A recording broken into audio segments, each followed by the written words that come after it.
সুপ্রিয় নবম শ্রেণীর শিক্ষার্থী বন্ধুরা, ম্যাথ টিউটোরিয়ালের পক্ষ থেকে স্বাগত। আজকে আমরা অন্বয় ও ফাংশনের কিছু অঙ্ক করব। অনুশীলনী 2.2-এর 40 নম্বর পেজে। শিক্ষার্থী বন্ধুরা, আগের ক্লাসগুলো যারা দেখো নাই, প্লে লিস্ট থেকে আগের ক্লাসগুলো দেখে নিও, অঙ্কগুলো করতে তোমাদের জন্য সুবিধা হবে। চলো দেখে আমরা শুরু করি। যে অনুশীলনী 2.2-এ আমরা যে অঙ্কগুলো করব সেটা হলো, যেমন 1 নম্বর অঙ্কটা আমাদের বলছে যে এমসিকিউ আমাদের বের করতে হবে। 8-এর গুণনীয়ক সেট কোনটি?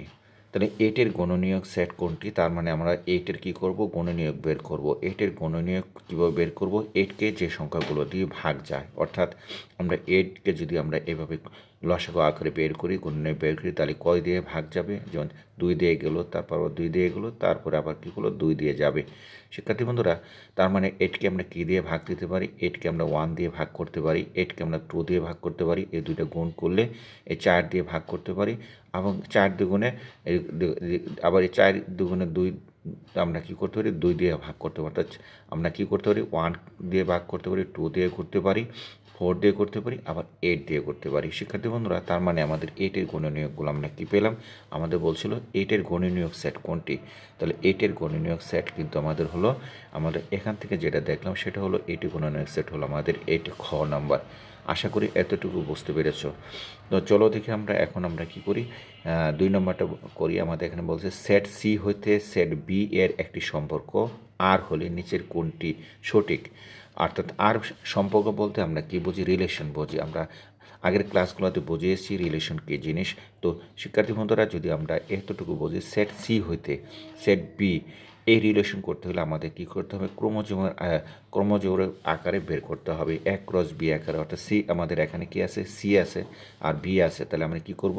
আমরা লিখব যে সি ক্রস বি, আমরা এটা লিখব। তারপরে আমাদের কি বলছিল যে একটি সম্পর্কটা কি? এটা একটু অপোজিটের সম্পর্ক থাকে। এই যে অপোজিটের সম্পর্ক হলো এটা রিলেশন। মানে কি? আমাদের রিলেশন মানে হলো আর এর সাথে সম্পর্কটা হলো এই যে সি ক্রস বি, এই সম্পর্কটা। শিক্ষার্থী বন্ধুরা, আশা করি এতটুকু বুঝতে পেরেছ।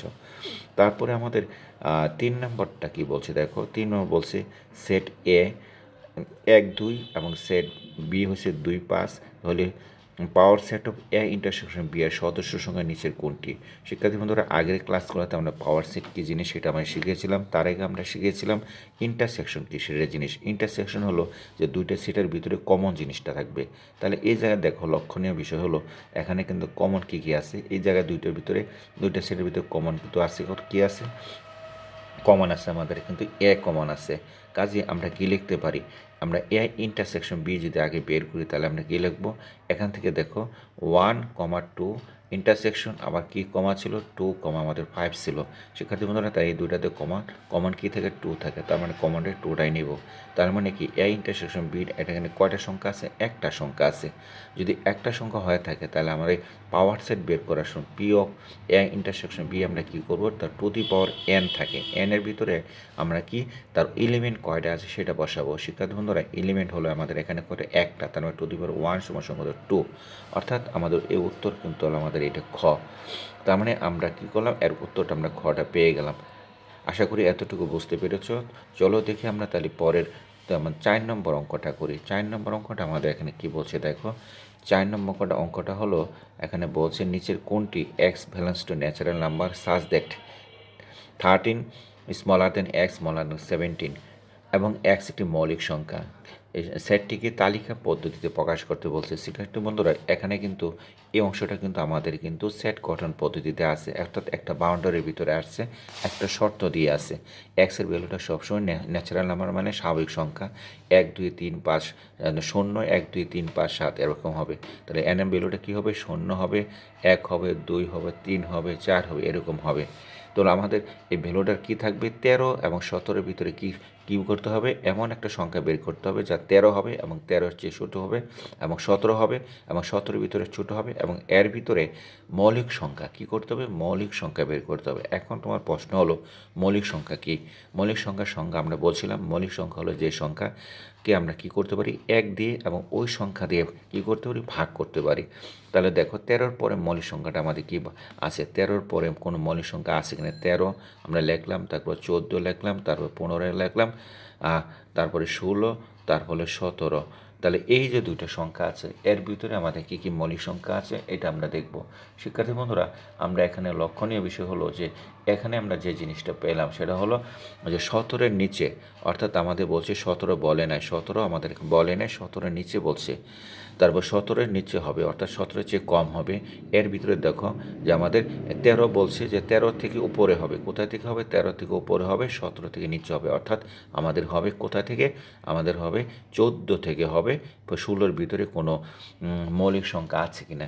এই জায়গায় 14কে আমরা ভাগ করতে পারি 2 দিয়ে, 15কে আমরা 3 এবং 5 দিয়ে ভাগ করতে পারি, 8কে 16কে আমরা 8, 2 এবং 4 দিয়ে ভাগ করতে পারি। তার মানে এটা মৌলিক সংখ্যা না। তার মানে আমাদের কি দাঁড়ালো যে সেটটিকে তালিকা গঠন পদ্ধতিতে প্রকাশ করলে আমরা কি পাবো? আমাদের 4 নম্বর সেটে যেটা হলো যে এখানে আমাদের কোনো তালিকা গঠন পদ্ধতি আমাদের কিন্তু এটাই হবে, কারণ নাল সেট হবে। কারণ হলো এর সেটের তালিকা পদ্ধতিতে তার কোনো উপাদানই নাই। কি নাই? তার কোনো উপাদান নাই, না থাকাতে এটা কী হবে? আমাদের নাল সেট হবে। শিক্ষার্থী বন্ধুরা, এটি হলো আমাদের আনসার। তো আমরা কি পেলাম? আমাদের উত্তর কিন্তু আমরা পেয়ে গেলাম। কি বলছিল? 13-র উপরে এবং 17-র নিচে, এর ভিতরে আমরা বের করলাম। এখন আমরা চলো দেখি আমরা কি করি। আমরা 5 নম্বর অঙ্কটা করি। 5-এ আমাদের কি বলছে বোঝার চেষ্টা করো। এই অঙ্কগুলো যেহেতু তোমরা বুঝতে পারো তাহলে কিন্তু পরবর্তীতে অঙ্কগুলো করতে তোমাদের সুবিধা হবে। এবং এই অঙ্কগুলো কিন্তু সেট এবং ফাংশনের আগের ক্লাসের অঙ্কের সাথে সম্পূর্ণ সম্পর্কযুক্ত। শিক্ষার্থী বন্ধুরা, এখন আমাদের 5 নম্বর অঙ্কটা বলছে এ ইউনিয়ন বি সমান বলছে এ বি সি একটা সেট। তাহলে আমাদের এখানে এ বলছে এ বি, বি বলছে এ বি সি, আবার এই 2 নম্বরে বলছে এ বলছে এ বি সি, বি বলছে এ বি সি, এবং 3 নম্বরে এ বলছে এ বি এবং সি বলছে বি বলছে সি। উপযুক্ত তথ্যের আলোকে নিচের কোনটি সঠিক? আমরা দেখব কোনটা সঠিক সেটা আমরা বের করব। যদি আমরা এখন লক্ষণীয় বিষয় হলো আমাদের কোনটা সঠিক আছে আমরা বের করতে গেলে আমরা কি করতে হবে? আমরা এখানে একটা জিনিস দেখো, আমাদের এখানে কি বলছিল? আমাদের এ ইউনিয়ন বি বলছিল, একটা শর্ত আমাদের এখানে দেওয়া আছে। এ ইউনিয়ন বি সেটটা হলো কি সেট? আমাদের দুইটা সেটের কম্বিনেশন। দেখো এই সেটের কম্বিনেশন হলো আমাদের এ ইউনিয়ন বি। আমাদের ইউনিয়ন সেটের ডেফিনেশনটা কি? ডেফিনেশনটা হলো কমন এবং আনকমন নিব। দেখো এই যে এটার ভিতরে কমন আছে এবং এটার ভিতরে কমন আছে, বির ভিতরে কমন আছে, বির ভিতরে কমন আছে। তার মানে এই দুইটা থেকে আমরা একটা একটা নিলাম। এই যে দেখো এখানে কিন্তু এ বি চলে আসলো এবং আনকমন কি আছে? সি আছে। তার মানে একটা সি আসলো। তার মানে আমাদের কিন্তু এটা স্যাটিসফাইড করে। এখন আমরা দেখব যে আমাদের আমাদের পরের আমাদেরটা স্যাটিসফাইড করে কিনা। অর্থাৎ আমাদের এই জায়গাটা আমরা যদি দেখি, যেমন 3 নম্বর কি বলছে? 2 নম্বরটা আমাদের বলছে এ বি সি আছে এখানে এবং এ বি সি আছে এখানে। আমি বলছিলাম এই সেটটাকে আমরা এই সেটের মধ্যে বানাবো। যদি বানাইতে চাই তাহলে এ ইউনিয়ন বি যদি নেই তাহলে এই জায়গায় কিন্তু আমাদের কি হবে? এ ইউনিয়ন বি যদি বানাই তাহলে এখানে বলছে এ বি এবং সি, এবং ইউনিয়ন বলছে আমাদের কি বলছে এখানে? B union C. শিক্ষার্থী বন্ধুরা, আমি বলছিলাম এই দুইটা এখানে কমন আছে, এই দুইটা কমন আছে এবং এটা আনকমন আছে। তার মানে আমরা কি করতে পারি? এ কমন, বি এবং সি কমন, এই দুইটা আমরা নিতে পারি। এ হলো, তাহলে আমাদের কিন্তু এটাও স্যাটিসফাইড করে। তার মানে আমাদের এটাও স্যাটিসফাইড করলো, এটাও স্যাটিসফাইড করলো। এখন প্রশ্ন হলো যে আমাদের পরেরটা স্যাটিসফাইড করে কিনা। অর্থাৎ পরেরটা কি বলছে দেখো, আমাদের 3 নাম্বারটা কি বলছে? 3 নাম্বারটা হলো আমাদের এখানে এ সমান বলছে যে আমাদের এই এ বি এবং পরে বি বলছে আমাদের বি সি। শিক্ষার্থী বন্ধুরা, এ হলো এ বি, বি হলো বি সি। এখন আমরা কি করব দেখো, আমাদের এটাকে এ ইউনিয়ন বি বানাবো। যদি এ ইউনিয়ন বি বানাই তাহলে আমাদের কি দাঁড়াবে? আমি বলছিলাম যে কমন এবং আনকমন নেওয়ার জন্য এই দুইটার ভিতরে আমাদের কি আছে? কমন এবং আনকমন আছে কিনা আমরা দেখব। শিক্ষার্থী বন্ধুরা, এই দুইটার ভিতরে কমন নাই কিন্তু আনকমন তুমি নিতে পারো। অর্থাৎ ইউনিয়নের প্রতিটা উপাদানই তুমি এখানে নিয়ে একটা সেট গঠন করতে পারো। ইউনিয়নের নিয়ম হলো এটা। কাজে এটাও কিন্তু কার সাথে মিললো? আমার এটার সাথে মিললো, মানে আমাদের এটাও স্যাটিসফাইড করলো, এটাও স্যাটিসফাইড করলো। তার মানে আমাদের এই অংশটাই ঘর নাম্বারটা আমাদের স্যাটিসফাইড হলো। আনসার হলো আমাদের কত? আমাদের ঘর নাম্বার। তার মানে আমরা এটা কিন্তু করে ফেললাম। শিক্ষার্থী বন্ধুরা, চলো দেখে আমরা কী করি, 6 নম্বর অঙ্কটা করি। এখানে বলছে এ ও বি দুটি সসীম সেটের জন্য আমাদের বলছে A cross B x y belongs to x belongs to A such that y belongs to B. অর্থাৎ এক্সের মানগুলো এতেও আছে, বিতেও আছে, এটি বোঝাচ্ছে। নাম্বার অফ এ সমান এ সেট, নাম্বার অফ সমান বি সেট হলে বি হলে number of A cross B সমান এ বি, এটাও আমাদের ঠিক আছে। এ ক্রস বি এর প্রতিটি সদস্য একটি ক্রমজোড়, এক ক্রস হ্যাঁ প্রতিটা সদস্য একটি ক্রমজোড়, এই তিনটার ক্ষেত্রে আমরা কোনটা প্রযোজ্য হবে? শিক্ষার্থী বন্ধুরা এই জিনিসটা আমরা খেয়াল করব। এখানে দেখো যে আমরা কিন্তু আগে জানলাম, আগের ক্লাসগুলোতে জেনেছি x y such that x belongs to A, অর্থাৎ এক্সের মানগুলো কী থাকবে, এক্সের মানগুলো এর ভিতরে থাকবে এবং ওয়ার মানগুলো বি এর ভিতরে থাকবে। আগের ক্লাসগুলোতে আমরা জেনেছিলাম। তার মানে আমাদের কিন্তু ক্রমজোড়ের সংজ্ঞা অনুযায়ী এটা স্যাটিসফাইড করে। তারপরে নাম্বার অফ এ এবং নাম্বার অফ বি হলে number of A cross B, এটাও কিন্তু নাম্বার অফ এটাও এ বি হয়, এ ইন্টু বি হয়, এটাও স্যাটিসফাই করে। আবার এ ক্রস বি হলো এর প্রতিটি সদস্য একটি ক্রমজোড়, এটা আমরা আগের এই যে দেখো এটাতে এই কথাটি এখানে বলছি যে প্রতিটি সদস্য একটা ক্রমজোড়, তাহলে এটাও স্যাটিসফাইড করে। অর্থাৎ এই তিনটা যেটা স্যাটিসফাইড করে, যদি তিনটা স্যাটিসফাইড করে তাহলে আমাদের কিন্তু এটা আমাদের মিলে যায়। অর্থাৎ উত্তর হলো আমাদের কত? উত্তর হলো আমাদের এখানে গ। শিক্ষার্থী বন্ধুরা আশা করি আমরা এতটুকু বুঝতে পেরেছি। এখন চলো দেখি আমরা আমাদের এখানে বলছে, দেখো 7 নম্বর কি বলছে। 7 নম্বর এখানে বলা আছে এ সাইডের কিছু মান দেওয়া আছে 6 থেকে কত, 6 থেকে আমাদের 13 পর্যন্ত হলে নিচে 7 থেকে 9-এর প্রশ্নের উত্তরগুলো আমাদের দিতে হবে। 7 থেকে 9-এর প্রশ্নের উত্তরগুলো আমরা যদি দেই তাহলে কীভাবে দিব দেখো। এখন বলছে এ সেটের সঠিক প্রকাশ কোনটি? এখানে কিন্তু এটা কিন্তু বোঝার চেষ্টা করো। আগের ক্লাসগুলোতে কিন্তু আমি বলেছিলাম সেটের দুইটা সংজ্ঞা আছে, ভাগ আছে। একটা হলো তালিকা পদ্ধতি, একটা হলো সেট গঠন পদ্ধতি। এই যে এটা দেওয়া আছে এটা হলো আমরা কি তালিকা পদ্ধতি, যেটাতে এলিমেন্টস দেওয়া থাকে। আর যেগুলো মনে করো এই যে শর্ত দেওয়া থাকে এটা হলো সেট গঠন পদ্ধতি। আমাদের বলছে এখানে তালিকা পদ্ধতির কিছু মান দেওয়া আছে, এই সেটের মান দেওয়া আছে, আমাদেরকে কি করতে হবে সেটাকে সেট গঠন পদ্ধতিতে বের করতে হবে 7 থেকে 9 পর্যন্ত। শিক্ষার্থী বন্ধুরা এখন আমরা দেখব এখানে এ সেটের সঠিক প্রকাশ কোনটি। আমাদের এই জায়গাটা তোমাদের লক্ষণীয় বিষয় হলো এখানে কয় আছে 6 আছে, এখানে কত আছে 13 আছে। তার মানে বলছে যে 6 এবং তার নিচে হবে না, অর্থাৎ 6 এবং তার ইকুয়াল হবে, 6 এবং তার ইকুয়াল, এবং 13 এবং তার ইকুয়াল হবে। এবং এক্সের এই প্রতিটা ভ্যালু কিন্তু কী ভ্যালু হলো ন্যাচারাল নাম্বার, স্বাভাবিক সংখ্যা সবগুলো পজিটিভ। এনের ভ্যালুটা কত 0 1 2 3 4, এগুলা 3 4, তার মানে এটা হলো একটা ন্যাচারাল নাম্বার। কাজে ন্যাচারাল নাম্বার যদি হয়ে থাকে, স্বাভাবিক সংখ্যা যদি হয়ে থাকে, তাহলে আমাদের শর্তগুলো আমরা মেনে নিলাম। 13টা করবো 13 এবং 13 নিচে হবে, তার মানে কত 13-র ইকুয়াল বলছে, এবং 6 এবং 6-এর যে বর বেশি হবে। যদি এরকম হয়ে থাকে তাহলে আমরা কি করব, আমাদের কোনটা সঠিক।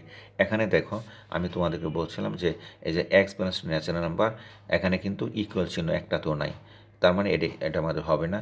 আমাদের এই জায়গায় আছে দেখো এই 6-এর ইকুয়াল চিহ্ন আছে, বাট 13-এ কোনো ইকুয়াল চিহ্ন নাই, তাহলে এটাও হবে না। এই জায়গায় দেখো এক্সপ্লেনেশন ন্যাচারাল নাম্বার 6 এবং 6-এর ইকুয়াল, অর্থাৎ 6-এর চেয়ে কী হবে, এই যে এই জায়গাটা দেখো 6-এর চেয়ে বড়, এবং কী হবে 13-এর চেয়ে ছোটো এবং ইকুয়াল হবে, 13 এবং 13-এর চেয়ে ছোটো হবে। কাজে আমাদের কিন্তু স্যাটিসফাইড এটি করে, আমাদের কি করে এটি স্যাটিসফাইড করে, এটি হলো সঠিক আনসার।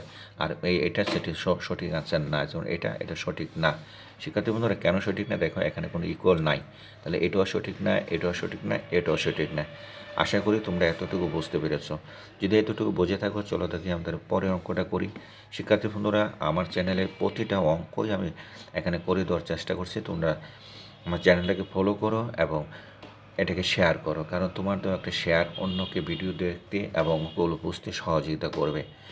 এখন আমাদের 8 নম্বর অঙ্কটা কী বলছে দেখো, এ সেটের মৌলিক সংখ্যাগুলো সেট কোনটি। এখান থেকে কিন্তু দেওয়া আছে কয়টা সেট, 8 দেওয়া আছে, এটা দেওয়া আছে, এটা দেওয়া আছে এবং এটা দেওয়া আছে। এখন প্রশ্ন হলো মৌলিক সংখ্যা কি, বারবার কিন্তু এই সংখ্যাগুলো আসতেছে। মৌলিক সংখ্যা হলো যে সেই সংখ্যা যাকে 1 এবং ওই সংখ্যা দিয়ে ভাগ যায়।